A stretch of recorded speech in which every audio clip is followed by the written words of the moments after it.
Hi friends, প্রতিদিনের মতো আজকেরও চলে এলাম নতুন আরও একটি রেসিপি নিয়ে।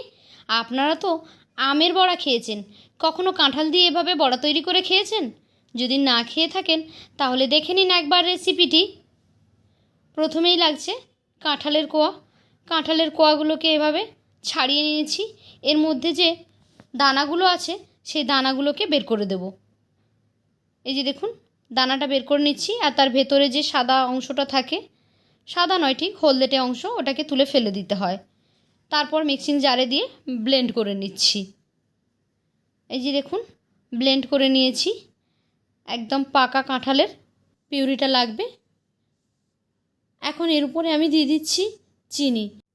আমি এখানে 1 কাপ চিনি ইউজ করেছি। দিয়ে দিলাম পরিমাণ মতো লবণ। একটা হ্যান্ড উইক্স দিয়ে এভাবে সবগুলোকে মিক্স করে নিচ্ছি।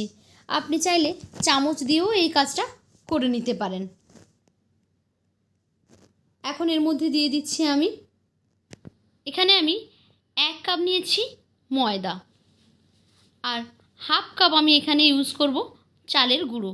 প্রথমে অল্প কিছুটা নিলাম, পরে আরও কিছুটা আমি চালের গুঁড়ো এখানে অ্যাড করব।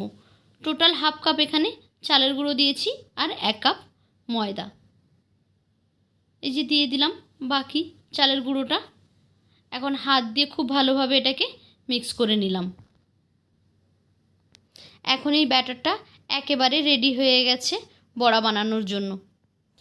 গ্যাসে আমি অলরেডি একটি কড়াই বসিয়ে দিয়েছি, তার মধ্যে তেলও দিয়ে দিয়েছি।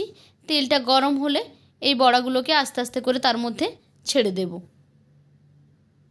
আপনারা চাইলে চামচ দিয়েও এই বড়াগুলো ছেড়ে দিতে পারেন, তবে হাত দিয়ে করলে খুব তাড়াতাড়ি হয় আর অনেক ভালোও হয়।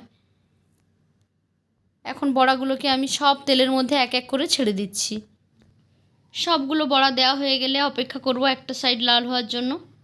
একটু পরেই উল্টে দিলাম, দেখুন একটা সাইড কিন্তু হালকা হালকা লাল হতে শুরু করেছে। উল্টে পাল্টে লো ফ্লেমে এই বড়াগুলোকে আমরা ভেজে নেব সুন্দর একটা সোনালি কালার করে। খুব বেশি হাই হিটে দেবেন না, তাহলে এগুলো তাড়াতাড়ি বাইরেটা কালার হয়ে যাবে কিন্তু ভেতরটা কাঁচা থেকে যাবে। সেই জন্য লো টু মিডিয়াম হিটে রেখে বড়াগুলোকে এদিক ওদিক করে উল্টে পাল্টে গোল্ডেন ব্রাউন করে ফ্রাই করে নেবেন। এখন দেখুন বড়াগুলোতে ভীষণই সুন্দর একটা কালার এসেছে। এগুলো একেবারে রেডি হয়ে গেছে সার্ভ করার জন্য। এখন আমি এইসব উঠিয়ে নিচ্ছি। একই রকমভাবে সব কটা বড়া এখানে আমি ভেজে নিয়েছি। তো কেমন লাগলো আজকের আমার এই রেসিপি? যদি ভালো লেগে থাকে তাহলে লাইক, কমেন্ট অ্যান্ড শেয়ার করবেন। আর এই রকমই সহজ সরল রেসিপি পেতে আমার চ্যানেলটিকে সাবস্ক্রাইব করে বেল আইকনে ক্লিক করে নোটিফিকেশান অন করে দেবেন। তাহলে যখনই আমি কোনো নতুন ভিডিও আপলোড করব সেই ভিডিও নোটিফিকেশান সবার আগে পৌঁছে যাবে আপনাদের ফোনে। তো আজকের মতো এই পর্যন্ত। ফিরে আসবো আগামীকাল নতুন একটি ভিডিও নিয়ে। ততক্ষণ সবাই ভালো থাকুন। টাটা।